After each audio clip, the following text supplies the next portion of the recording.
You're listening to the Turn Autism Around podcast, episode number 163.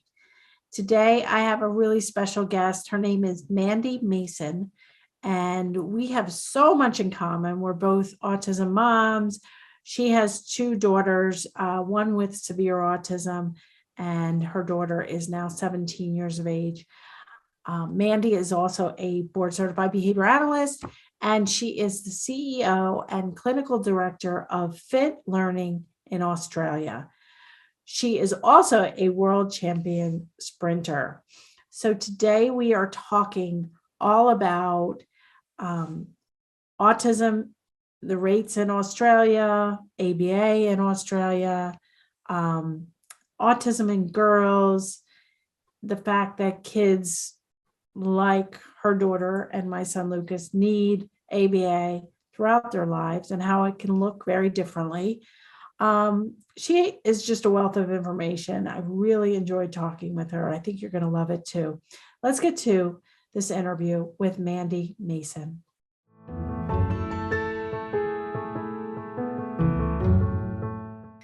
So Mandy, it is so great to be here with you tonight. So thank you so much for joining us. Thank you so much for having me. I just want to remind you that it's 6 a.m. in the morning here. So I have coffee next to me, if that's okay. And I will just take a sip from time to time. I'm an early riser, but I'm very excited to be here. Thank you so much for having me. Yeah, I think it's great. So Mandy is from Perth, Australia. And I told her before we hit record that I've been to Australia to speak 3 times. Flew in economy class each way, which was that's tough. And then I also have had 2 au pairs live with me from Australia, and lots of my online participants are from Australia as well. So I want to talk a little bit about Australia, but before we get to Australia and autism, you have a very similar journey to me, both personally and professionally. So why don't you tell our listeners about your fall into the autism world? Yeah, I'm a little bit behind you, but I've followed your journey joyfully. I seem to have a lot more gray hair than you, so maybe I took a rougher path. I'm not sure, but So I have an older daughter. She was 3.5 when we'll call her JuJu. That's her nickname, and that's what she calls herself. She was, a really different baby to my first daughter, who was very bright, early developer, early language, all of those things that I just thought were typical back then and normal. And I would probably get so much more joy if I was observing those things now, exploratory. And, I just remember my older daughter pulling everything out of cupboards and squeezing toothpaste everywhere. And then JuJu came along, and from day one, she was just different, She was born very quickly. It was she had a frontal lobe bruising to her brain. So, just from day one, even as she came out, things were challenging for her. She didn't feed properly. She cried a lot. She was always, unhappy. And my journey in those early years was, I just remember walking all the time and moving her constantly, and living in the laundry with the dryer going. That seemed to be the only thing that would settle her. So I knew there was something different about her. And it took a lot of effort to keep her happy. And I think I counted 13 doctors before I saw one that said, why are you here? And this was when she was about 20 months. And I said, I know nothing about autism, but I'm very scared that my daughter is regressing with autism. And at the end of that appointment, he said, I share your concerns. And that was really the start. But around 13, 14 months of age, she started to develop some very typical behaviors that even people that don't know much about autism go, oh, lining objects up, being very upset if things changed on her, wanting books read. That's the thing I remember most, wanting books read in exactly the same way. and wanting to have things, like objects pointed to in the same way, the same song, by the same person at the same, time of the day. She had a lot of rituals and routines that stood out to me as being unusual and very different to my first child. So it was really 20 months. And I saw a pediatrician, and, straight away, within minutes, she had, confirmed for me that my fears were correct. And what year was this, Mandy? So she was diagnosed 2006, born 2004. So yeah, it was really one of those kids very early on that I think if I'd seen the right person, they would have even been prepared to make an earlier diagnosis. But, in Australia, we're very conservative about early diagnoses. And, I scarily have heard pediatricians say, let's wait another year and see how it goes. Now I say to parents when they ask me that, I go, if someone said to you, you have cancer, you possibly have cancer, let's wait and see what happens for another year. You wouldn't take that lightly. And I feel the same about autism. If there is a chance that this kid has, issues behaviorally or learning challenges, let's get onto it now. Who cares what it's called? Let's get onto it early. And so, I think it could have been earlier, but yeah, at least by 20 months, I had a very good indication that this is what we were dealing with. Yeah, I mean, that is really early, especially to have concerns and 13 doctors before that. I mean, I know my husband first mentioned the possibility of autism when Lucas was 21 months, and I was the one in denial. I was the one saying, no, don't say that, and waiting more than a year to pursue a diagnosis. So, I mean, I think, it sounds like her symptoms were more severe than Lucas's were at the time. And I mean, it really just depends. Like, he was my first, you had a typical child to compare to. It makes a difference, Mary. I think that makes a big difference, because I was like, hold on, this is different. That we didn't get so much crying. All of that exploration and everything that Juliet wasn't doing. And there was, that I think that made a big difference. And also the behavior. I mean, she was whacking her head into the floor if things changed on her, or you changed a word of a song, or you didn't draw a cat in the same way. She was bouncing to her knees and on her bottom. It's not things you can ignore. It's not like, oh, maybe she's just having a bad day. This is 20 months of bad days. So yeah, it was not something that I've seen other kids. And, you're not sure. I'm not a diagnostician, but, parents will say, what do you think? And I'm like, well, I'm not a diagnostician, but, I can't clearly say that, they're presenting with symptoms that are typical with a kid that would get a diagnosis. But, Juliet was one of those cases. I remember her pediatrician said, this is why the DSM was invented. She's the reason there is this classification. And so yeah. And the other thing, which I say in my book and my courses, is that each child has their personality too.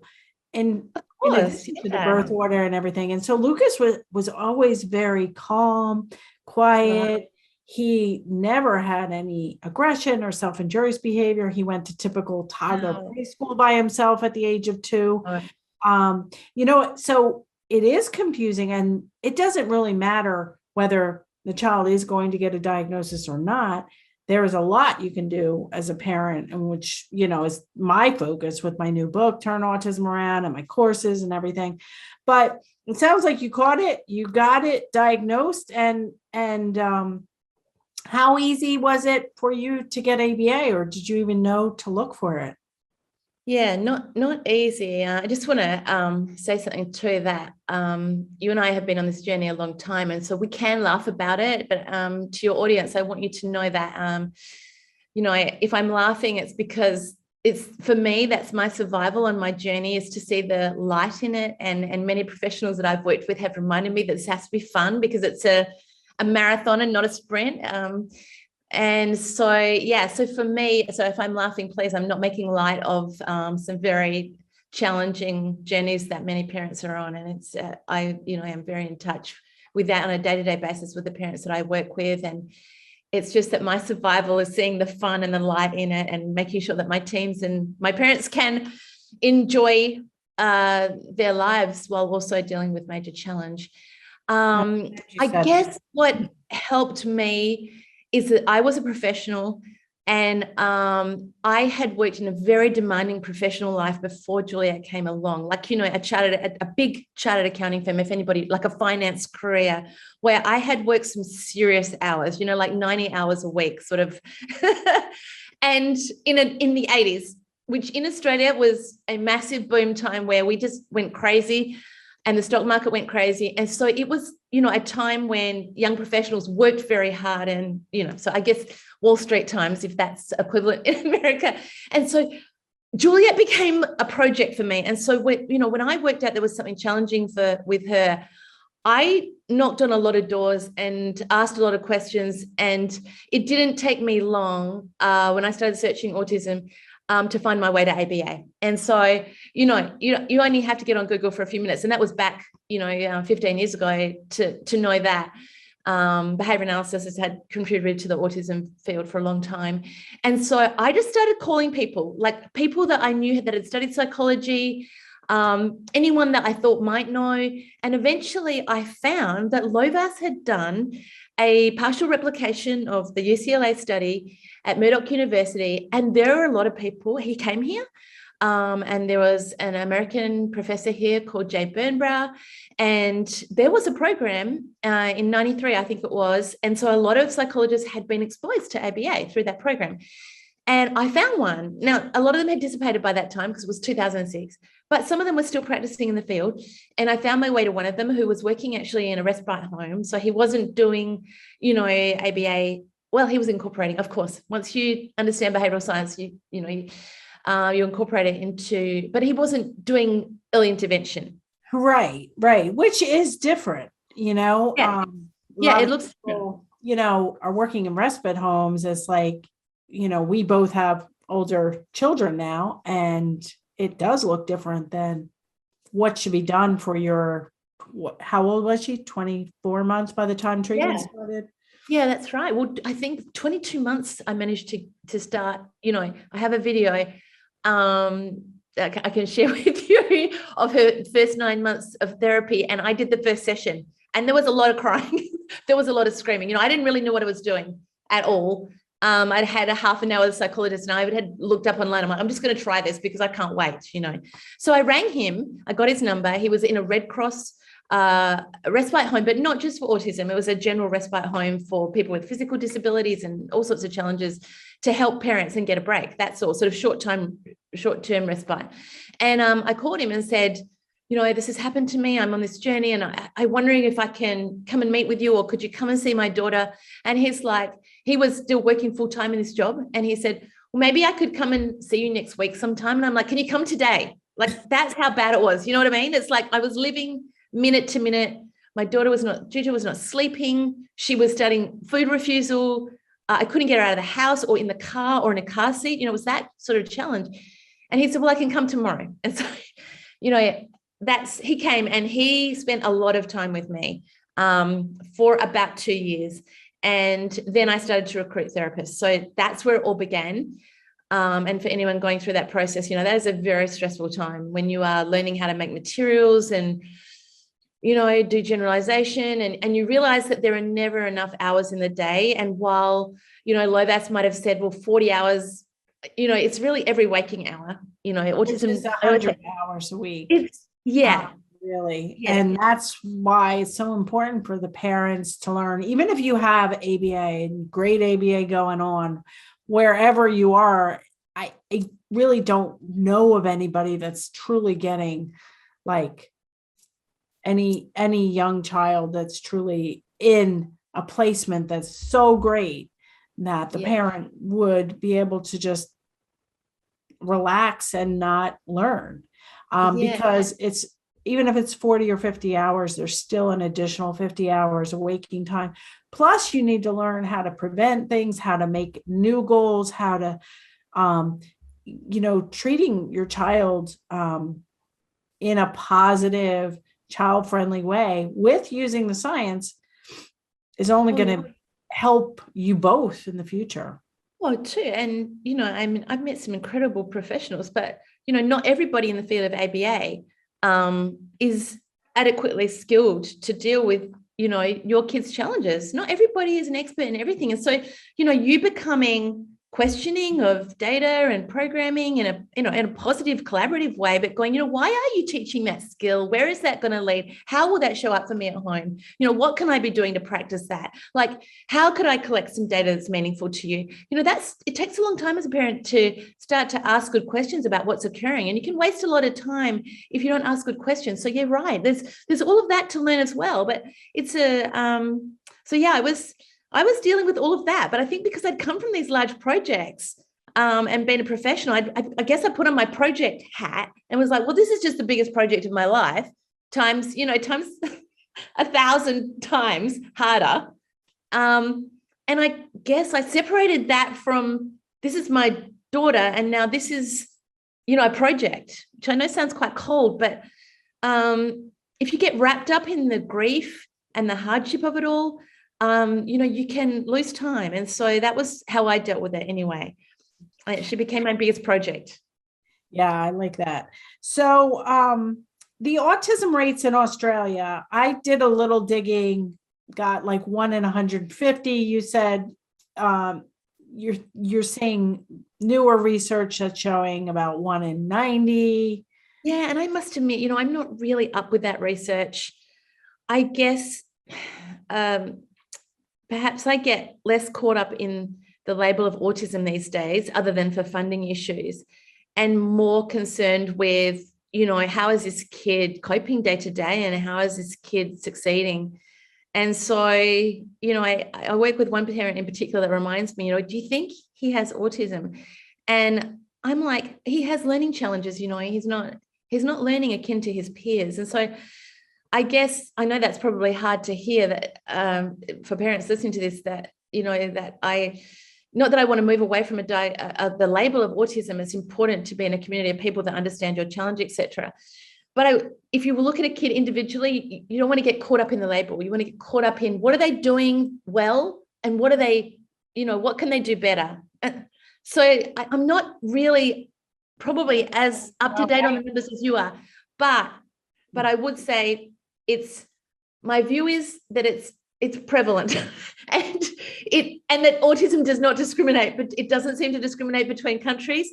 I think just maybe your research is better than ours, but I would say that your numbers, they look like they're double what I think our numbers are, but I don't think that's an accurate picture. That's just my personal opinion. Yeah. And the numbers in the United States just recently changed from 1 in 54 kids to 1 in 44 kids, but it does vary by state. Right. And both in the United States and in Australia, it seems that autism occurs 4 times the amount in boys than in girls, but you have a girl. And so I have found that with very young children, it's just all the signs, the not pointing, the hand leading, those not responding to your name, all the signs that are on the MChat, which I did a video blog on, we can link in the show notes, all the things from chapter 2 of my new book, Turn Autism Around. But do you see, what are your thoughts about autism in girls, especially in Australia? Yeah, I mean, my journey anyway, I always talk from my perspective because lots of other people have different journeys, but weirdly, when I first started my own program, so, after I'd been doing work with my own daughter and recruited a lot of therapists and eventually another psychologist, I was like, I need to do this professionally because I need to learn, and, I need a lot of therapists, and I can't do this on my own. And then other parents started asking me. Now let me get back to your question there. That I did have my remind me what your question was again. Oh, girls. But so when I started my own program, weirdly, the first 18 clients I had were all girls. And I don't think that's coincidental, or maybe they knew my journey. You know what I mean? Like I was a parent that was not the clinician back then. I was a financial person in the program, but I got a lot of publicity. We were the first ABA centre that had ever opened in WA. And so we had massive amount of contact. And so maybe that was it too. There's parents related to my journey. And so we just naturally got girls. But I have always found girls really behavioural, very early on, a lot of tantrums, self-injury, aggression. They're the kids that I've worked with. And the kids that still are in my program were the ones like that from presentation.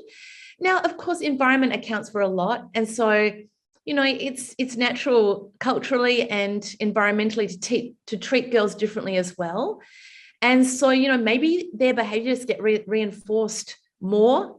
Is that as parents, maybe we give in to girls more and we reinforce that behavior more? I don't know. Maybe there's just an environmental and not anything else accounting for that. Maybe not a genetic component to that. But that has been my experience anyway, is that girls are really behavioral. And I've had other people say that same thing to me.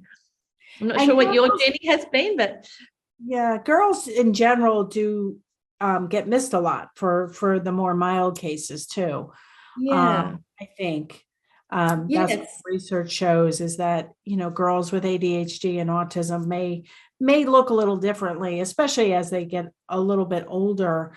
So maybe because you were an ABA center and you were a parent of a girl, it did attract the higher need kids that were diagnosed earlier. That's true. That's a self-selecting population right there. Right, especially ABA in general. You're not going to go to an ABA clinic unless you think you really have an issue.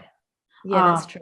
So you said it was difficult to get ABA initially in place, but is ABA like in the United States? Like, some people think, well, ABA is good for very young children, but older children, they don't like to provide ABA. Is that what you find in Australia? Well, I guess my journey, which is so great to talk to you and have parents listening to this, is that there is a massive misunderstanding, at least in this country, of what ABA is, the science versus the therapy.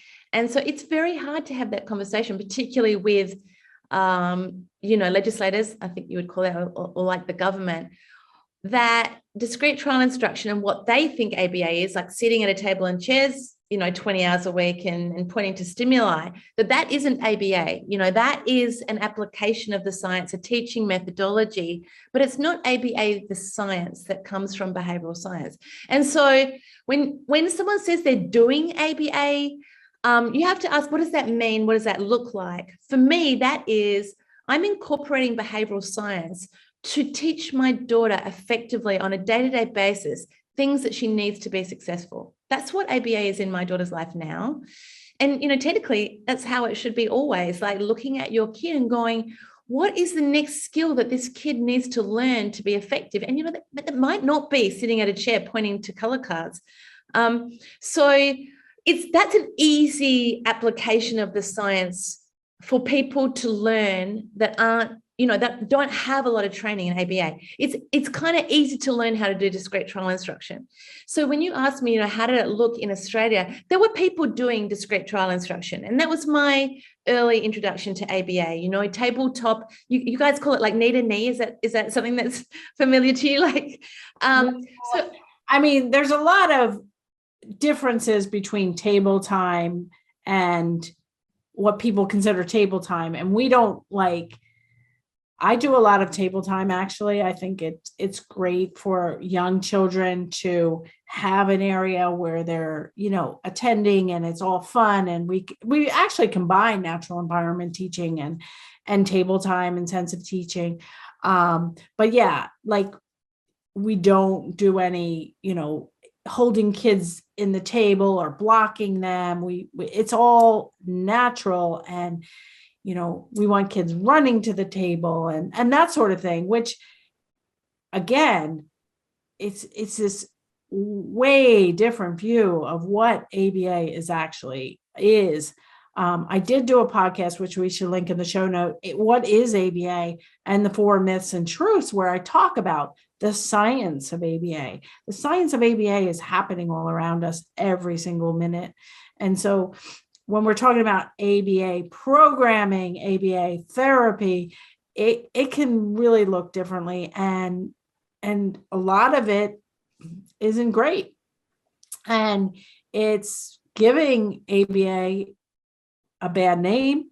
Back in 2006, when your daughter was diagnosed, and back in 1999, when Lucas was diagnosed and I became a behavior analyst, social media wasn't at play. And now it's this huge controversy, which adds another whole layer to the whole thing, where it's like, is autism a gift and we shouldn't treat anything? We shouldn't do anything. It's like, oh my gosh, I feel like Yeah, parents have a lot to deal with now. Yeah.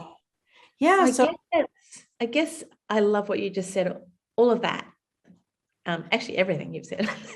But in terms of that, what I saw early on in Australia was discrete trial instruction not done well. So tabletop, not done well. And exactly what you said, kids blocked, restrained, held in the chair. And that's just poor training.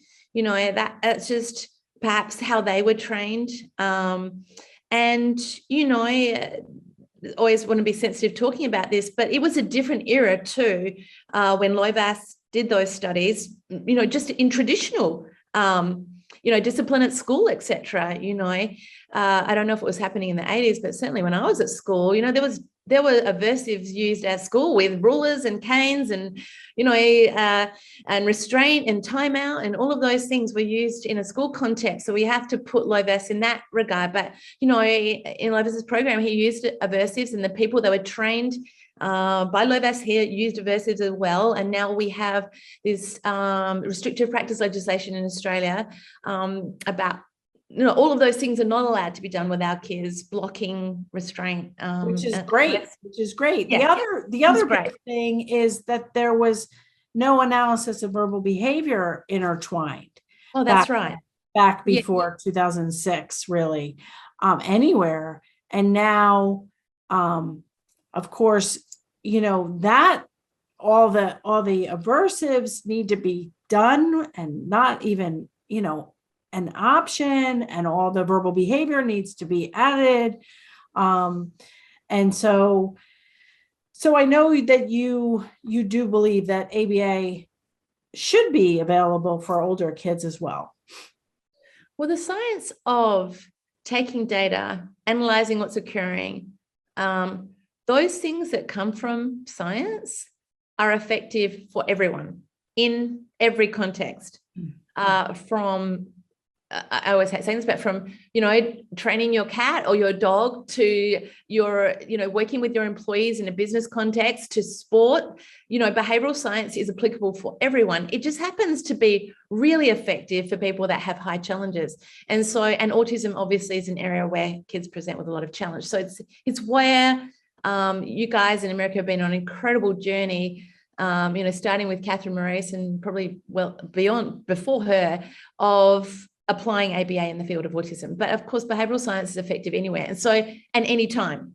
And so I use it on myself to improve performance, in my own sporting career, in my daughter's sporting career, with my typical developing kid, to help, I used it with her once I understood it. So, that particular programs developed for kids with autism, verbal behavior programs, etc., is one part of ABA, but ABA is a massive science that can help anybody that wants to get better at learn something or reduce a behavior. So it's that I'm passionate about, is when you hear those things in the social media, like ABA is cruel and aversive and there's restraint. That's not ABA. That's someone's, interpretation of the science, or their use of it in one context. And you wouldn't say that medicine is a terrible science because you met one bad doctor or you didn't like a doctor's approach. So that's, I guess, my journey now, is to show that ABA for my daughter at the age of 17 is different at the age of 2, but it's still the science of measuring, showing improvement, dealing with challenges, looking at what's most important for her, as skills that are going to help her be, more successful in her life. And that's what I'm passionate about, is educating people about the science. And the application of it is different for everyone. And of course, as you say, incorporating natural environment training, ensuring that your skills, the skills that are taught at a tabletop generalize and are effective and work where they need to show up. All of that is a science. The discrete trial instruction and tabletop and stuff, that's an application of it. It's one person's view of what's effective. Yeah. So your daughter is 17 now, and how is she doing? Is she still impacted by autism? Yeah, she is. But, gosh, you have to stop, I think, every now and then. You must have to do this as well, Mary, and go, actually, what I'm dealing with here is an incredible human being now, that has done a lot of work to get to where she is. And took her to have her nails done. She loves to get her nails painted now, which is incredible because, I couldn't get near her nails for so many years, to cut them. But now she loves to go and have her nails done. And I had a guy there who owned the clinic, and he is a support worker. And it took him a while to work out that she had autism. So I was like, wow, she's profoundly impacted, but she has conversational skills now, and she loves to ask people questions. And it took them a while to work that out. So it was a really proud moment for me.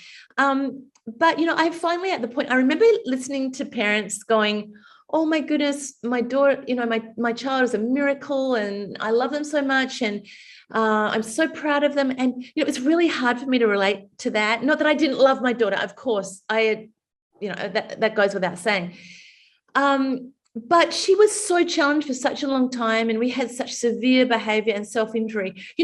My survival at least was to detach as a parent and a clinician and keep working, keep doing the work as a clinician with her. But I think I've gotten to the point, because I have a team around her now and I don't do as much work with her anymore, where I am back being a mummy again and just having proud moments. And I have a team of people that I work with. But I'm always posting about her, about how proud I am and the things that she's doing and how many positive statements she's making about her own life and herself. And so, what, she's doing incredible. I actually have gotten to the point that you asked me before what her functioning level is. She is, I don't strongly associate with IQs, but, she had to have her IQ taken because she's just going for this new funding that we have in Australia. And so she came in with an IQ of 42. And I think that, if I have to place her anywhere, that's, it's an effective place to put her. In other words, she has, a severe intellectual disability.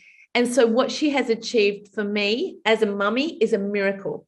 And that is because of all of the gifts that people gave me and shared their knowledge. And I have just been on the journey of a lot of incredible people, including you, that have contributed to her life. And so for me now, she is a miracle. And she's a really happy kid. I guess that is my journey for everybody. Not everything is happy. I feel like her level of happiness is more than most people on the planet. Yeah. So on a day-to-day basis, her disgruntlement, her negative statements, her challenges are a lot less than her peers. That's great. Yeah, I think everything you said there was so spot on. I know Lucas has been diagnosed with an intellectual disability as well early on.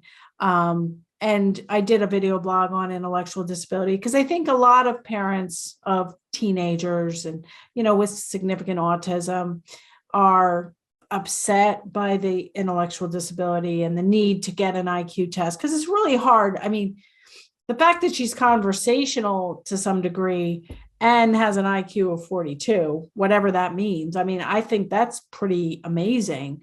And you can't really, you definitely can't judge somebody by their IQ score. I mean, that's just ridiculous.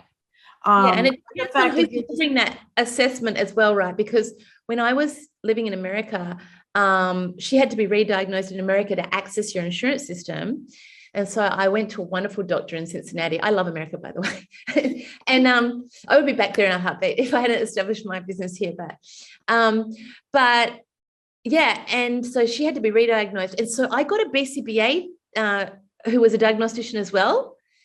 And so she ran that very differently to a mainstream clinician that doesn't have any understanding of behavior analysis. And so, it was different. She did better in that IQ assessment than she would with someone that's not trained in ABA, because she just gave her breaks and praise and those things that would allow her to be more successful at attending to the tasks. And so I think her IQ came in about 58 there, but, there was probably, it was a different context in which she was assessed, but anyway, she has an intellectual disability by that measure. Yeah. But I think you're right. I think it's strange that I got into this point that in many regards, I see that as an asset of hers, because she has, this is a non-behavioral description, Mary, but a naivety or where she doesn't see the nastiness in other people, or she doesn't ask too many questions that some of us ask about day-to-day life, particularly in, a post-COVID world.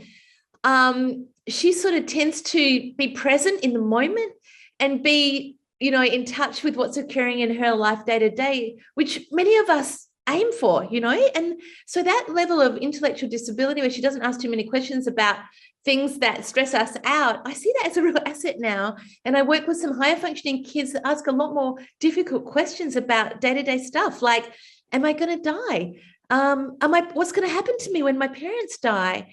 She doesn't have that. Or they're getting bullied and they understand being bullied. That's right. He just doesn't understand if he's being made fun of or anything like that. So it does keep him really immune from getting unhappy from other people's attitudes, if you will. So, I mean, it sounds like your daughter is doing incredibly well, I'm sure, but because of you and your team. So I always say, like, we want our kids to reach their highest potential, and continuously that's a bar that keeps moving, but to be as safe as possible, as independent as possible, and as happy as possible.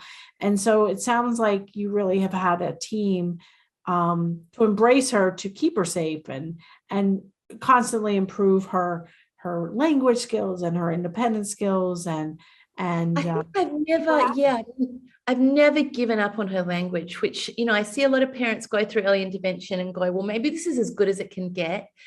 But I just kept knocking on doors and asking questions and learning more. And I still have not let go that my daughter is going to have massive improvements in language because of the people that I have met. And I still see that.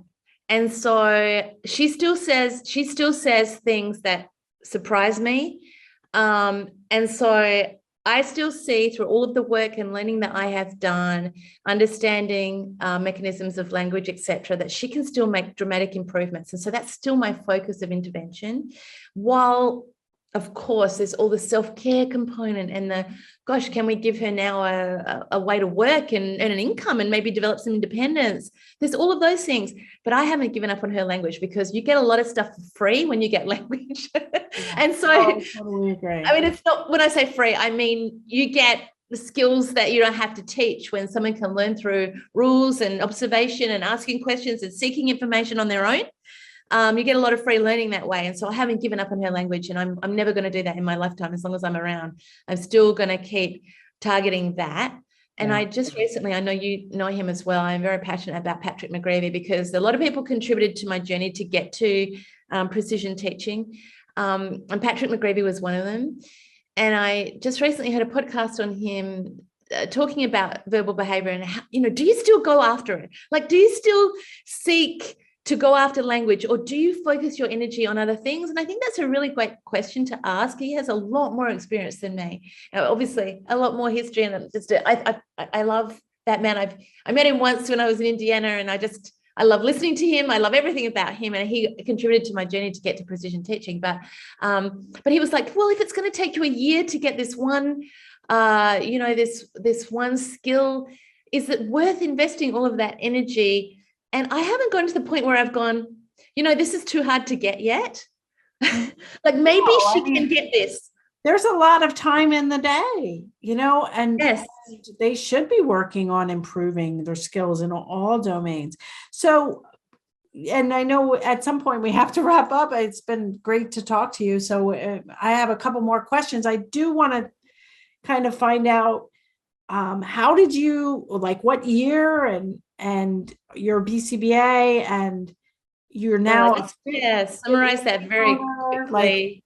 Because we're jumping from age 4 to age 17. So, as one of the psychologists that I work with, I guess the greatest gift he gave me is, he said, you should become a BCBA. And that is not the perfect, in my view. I have personal opinions about that qualification, but it certainly made me do the work. It made me learn core principles and things like that. I don't think that people that are qualified with the BCBA have all of the skills that they need to understand the full science. But anyway, so I got my BCBA in about 2009. And so I started to work as a clinician after that. And eventually I moved to a big program that I had started here I employed a PhD from New York to come and manage it, and I eventually stepped out of it and I moved to America, and I based myself in Indiana for a year. And that's when I found my way to precision teaching. There were some precision teachers there. Patrick McGreevy was there. They weren't incorporating precision teaching into JuJu's life, but I met some people and I got passionate about it. And I went to the Precision Teaching Conference in Chicago in 2014. And that's where I met Kimberly Behrens, who was the founder of Fit Learning. And really that changed the trajectory of my life because I loved their program. I loved their methodology. I just loved her, I guess. I just got a massive girl crush and I just wanted to be on her journey. And for some reason, she agreed to it. And so I've just been following in her footsteps and learning from her and her journey. And then, the world of precision teaching, which is, you already know is a kind of a different journey. That's kind of been my trajectory. I love talking to you because we have so many similarities. So my first attorney, when Lucas was 3.5 or probably 4 by that point, he said, you should become a BCBA. And I was like, what's that? And then I also, my precision teaching background started when I saw Rick Cabina present, and in 2001. And I was like, he gave his email address at the end of that. And I was like, oh my God, I'm totally emailing him. And he became my BCBA mentor and really showed me the way in terms of precision teaching and everything. So we can link both of those in the show notes. I've had several people from precision teaching, including Dr. Kim Behrens, who is the founder and creator of the Fit Learning model, and then Rick Bina, Janet Twyman, Amy Evans, and Kelsey did a podcast. Recently, Teresa Lyons did a podcast on Fit Learning.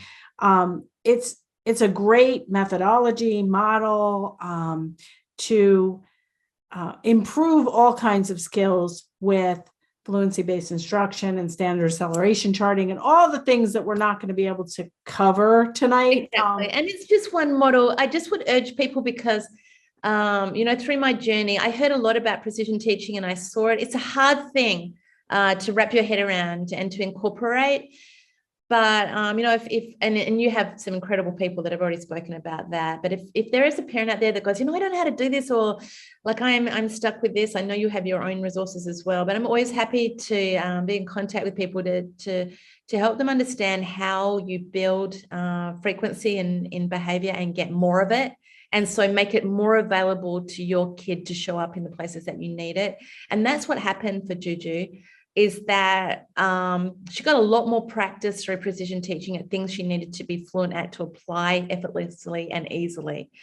And so her development of conversation did not come around from before precision teaching. And so anybody that wants to learn more about that is like, I don't know how to do this, or I don't know what a chart is or anything like that. That's my stand, is to help parents. And there are some incredible precision teachers out there that will help you as well. But if you want some guidance on how to learn more, I'm very happy to take contact from anyone that wants to learn. Wow. That's a very generous offer because we have hundreds of thousands of downloads on my podcast. Wow. Well, I will honor that if, is there, because not everybody wants to go on that journey. And some people go, I've heard it, I've seen it, other people have talked about it.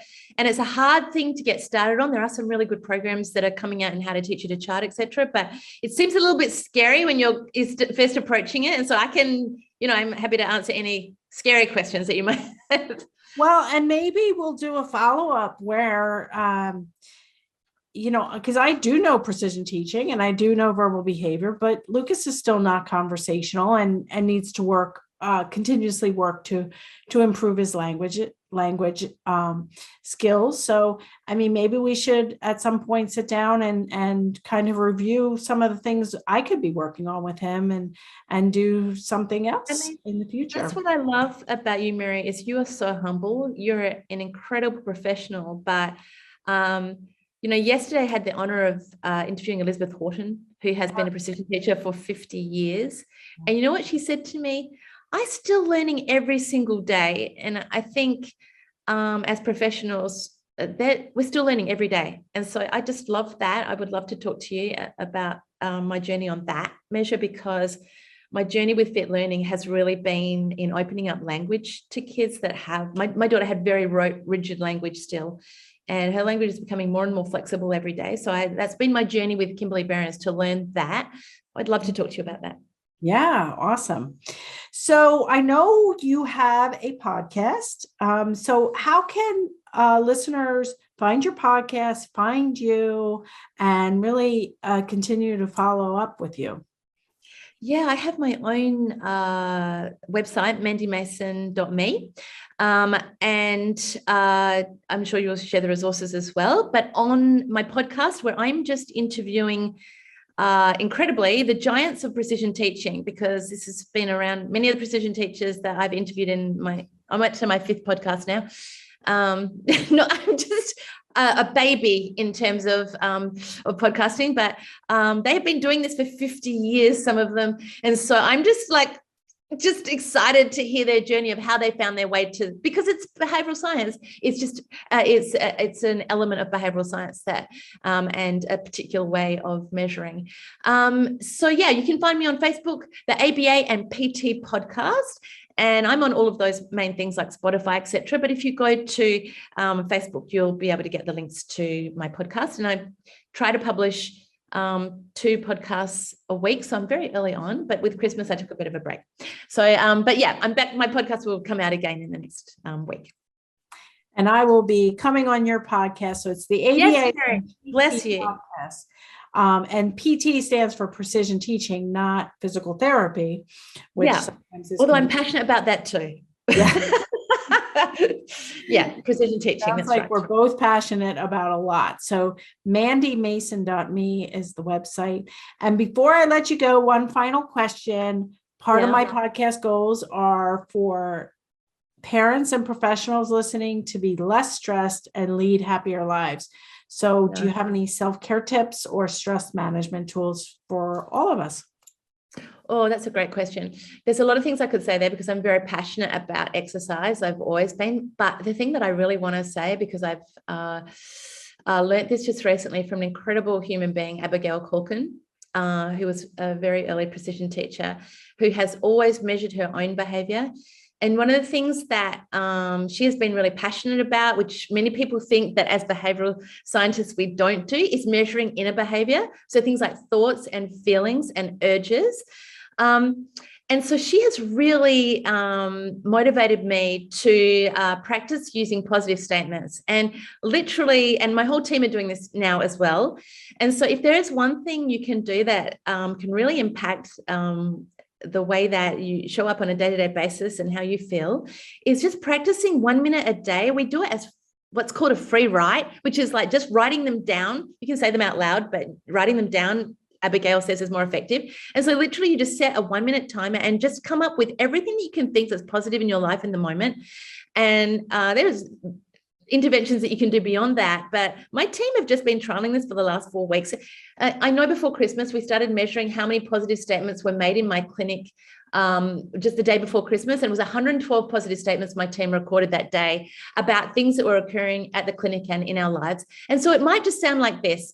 I can do this. I will not get stopped. I've got written on my water bottle here, I got this. I got this. I can keep going. I can try again. Tomorrow's another day. You can gather things that people say about you. I'm strong. I don't give up. Sometimes things are hard, but I can turn this around. And so you just do that 1 minute a day. And then the next day you review what you said and you add to it. And what it allows you to do is recruit those statements in the moment when challenges come up. And what I hear my team doing, Abigail has done this her whole life. And so I have a podcast on Abigail. If you're interested in that and doing that, you can go back and listen to what she did for herself. And I yesterday interviewed Elizabeth Horton, and she does that with gratitude statements. And particularly, she's found that effective during COVID, which is, just all of the amazing things. And if I had to say something right now, I'm just so grateful to have met you and to be here and to be able to draw on those positive statements and those gratitude things. Of course, there is a science behind that. That sounds like a very simple intervention, but if you have 1 minute a day to do that, and you can do it for 2 weeks, even without taking any data on your improved performance and how you recruit those during the day, I promise you it will have an impact on how you feel in the moment and when challenges arise. I would just urge you to try that 1 minute a day for 2 weeks. I love that. Well, I can't think of a better way to end that. It's been so great to meet you, Mandy, and I will be following up, and I will be hopefully having you back on the show at some point to talk about how we can use proven strategies to increase language, even if you feel like you've been stuck for months or years. So we're going to follow up and do that. And I'll be on your show as well. So thank you so much for your time. And I look forward to. And thank you, because I did not know that you had a large Australian following. Well, I could have just assumed because I've been following you myself. But I'm on the West Coast, which is a long way away from a lot of the population in this country. But thank you for advocating for Australians to learn more about verbal behaviour and educate us, because we don't have nearly as many university programs as you do, or as much training. And so thank you for advocating and caring about Australians. So just Australia, it's the country I've been to the most to present 3 times. Hopefully you can come back. It's a long way away. Next time I come back, I don't think I'm flying economy either. But let me let you go. Thank you so much. Thank you, Mary. Honored to be here. I'm sure my listeners will love this show. So thank you.